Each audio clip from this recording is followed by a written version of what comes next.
Today I want to talk to you about the key to faith. In Matthew chapter 14, we read about the disciples being on a boat in the Sea of Galilee at night, and a giant storm blows up, and they're scared to death that they're going to die in this storm. And then in the middle of the night, Jesus comes to them walking on the water.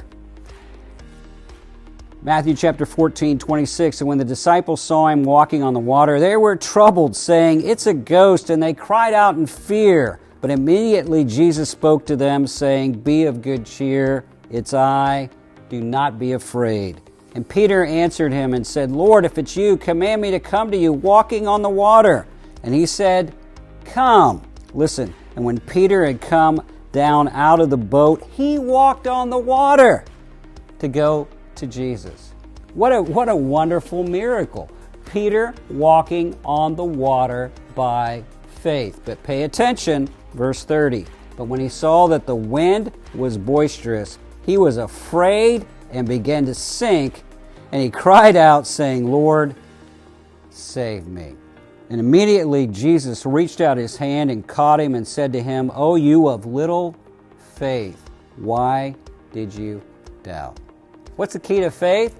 Well, Peter had it when he got out of the boat because he kept his eyes on Jesus. Peter lost it when he's walking on the water because he took his eyes off of Jesus and focused on the wind and the waves and the situation around him instead of the Jesus who was right in front of him. Jesus rebuked him for not having faith because he took his eyes off of Jesus. What's the key to faith? It's not focusing on your problems, it's focusing on the God who is bigger than your problem. It's keeping your eyes fixed on Jesus. Hebrews chapter 11 flows into Hebrews chapter 12, and it tells us that we can have faith by looking unto Jesus, the author and finisher of our faith. I want to remind you that no problem you are facing is too big for God. God is big enough. No problem you are facing is too complicated for God. God's infinitely smart, intelligent, and wise. He not only knows what to do, He knows how to do it.